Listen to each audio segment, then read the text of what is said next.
Maintenant, je voudrais parler de la pauvreté. Alors, il y a un plan gouvernemental qui vient d'être annoncé. Bon.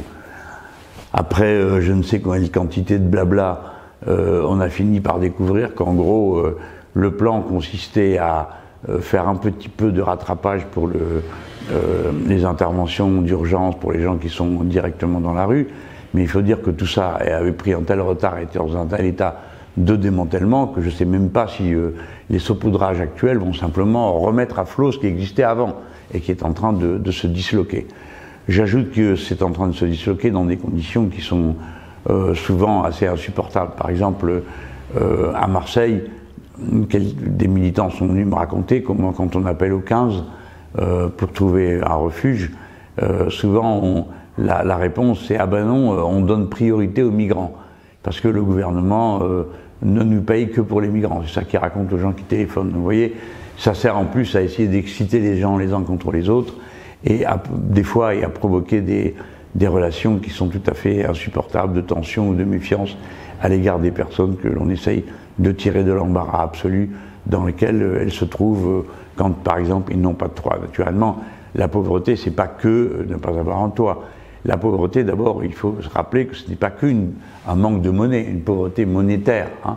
Bien sûr, c'est comme ça qu'elle se manifeste, par exemple, chez les retraités ou chez des salariés. C'est-à-dire il n'y a pas d'argent, ou il y a moins d'argent pendant que tout augmente autour de soi. Mais la pauvreté, son niveau est défini par des conventions internationales, par des indicateurs internationaux, par exemple. Pour nous, cela signifie 60% du salaire médian. Hein. Le salaire médian, ou le revenu médian, il est fixé par une analyse de toutes les payes et de tous les revenus du pays. Voilà. Et pour nous, c'est à peu près 1 000 euros, hein, le seuil de pauvreté. En dessous, on est pauvre. Bah, ça en fait du monde qui est à moins de 1 000 euros. J'aime mieux dire que ça en fait beaucoup. Donc la pauvreté s'est répandue dans toute la société. Et elle a des conséquences sociales parce que, évidemment, la masse des pauvres n'est pas qu'en manque d'argent. Elle est en manque de plein de choses. Elle est la misère, c'est une misère, une pauvreté en relations sociales, une pauvreté pour les questions de santé, hein, c'est-à-dire qu'on se soigne moins quand on est pauvre, on retarde le moment de se soigner, etc., etc. C'est une pauvreté, une misère culturelle parce qu'on ne peut pas accéder à toutes sortes de biens culturels et ainsi de suite. Donc la pauvreté, c'est un phénomène global, multifacette, et qui touche tous les compartiments de l'activité d'un être humain en société. C'est dans ce sens qu'elle est radicalement destructrice, parce qu'elle touche petit à petit tous les aspects de la vie des gens, et elle les détruit. La pauvreté, autrefois, notamment dans les milieux syndicalistes ou les partis de gauche, on considérait que c'était, comment dire, le bout de la société. Hein. On ne disait pas que c'est de la faute des gens, bien sûr, mais on disait c'est vraiment les gens qui n'ont pas eu de chance, ou qui ont eu un gros accident dans la vie, ou qui ont personnellement des raisons d'avoir dérapé et de s'être désocialisés. Donc c'était plutôt vécu comme la marge du système qui serait corrigée dès lors qu'on remettrait en route la machine à produire et la machine à distribuer des richesses. Mais avec le nouvel âge du capitalisme, sa financiarisation, l'évolution de tous les rapports sociaux, on ne peut pas dire aujourd'hui la pauvreté c'est la marge, non, c'est le contraire, c'est le cœur. C'est-à-dire que le système tout entier produit continuellement des pauvres.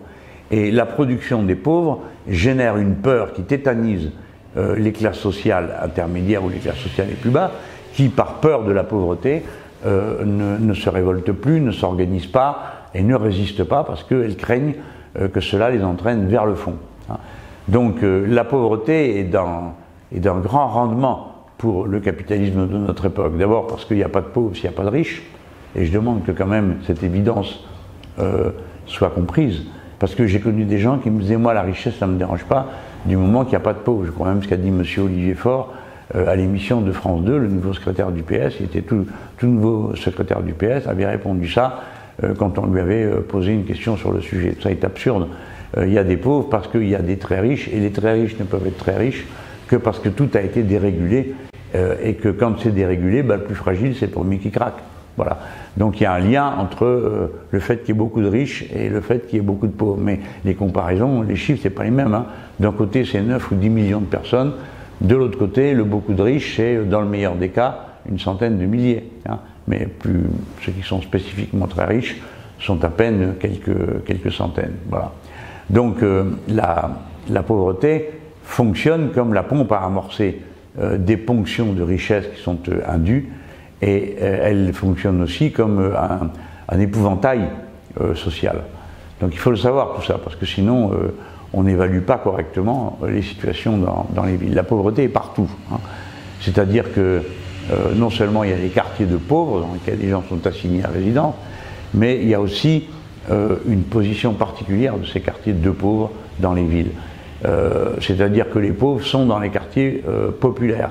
Et les quartiers populaires, c'est déjà ceux qui sont mis au banc de la société par les puissants des centres-villes le plus souvent. Donc tout ça s'additionne, et pour faire de la pauvreté une véritable catégorie sociale à part entière, touchant des millions de gens qui peuvent avoir un destin commun. La difficulté pour nous, c'est d'arriver à formuler des mots d'ordre, de proposer des formes d'action qui permettent aux pauvres d'entrer dans la lutte pour rétablir leur droit à la dignité.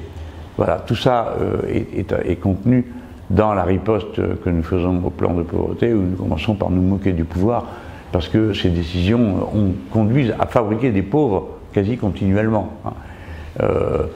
Quel que soit le bout par lequel on prend ça, ils détruisent le code du travail, donc ils fragilisent les relations sociales. Celui qui est en bas de l'échelle, et c'est toujours celui qui prend le premier les coups, ben voilà du gibier pour la pauvreté, qui est fabriqué artificiellement par le gouvernement en direction de gens qui ne seraient pas pauvres s'ils vivaient dans une société respectueuse des droits de chacun.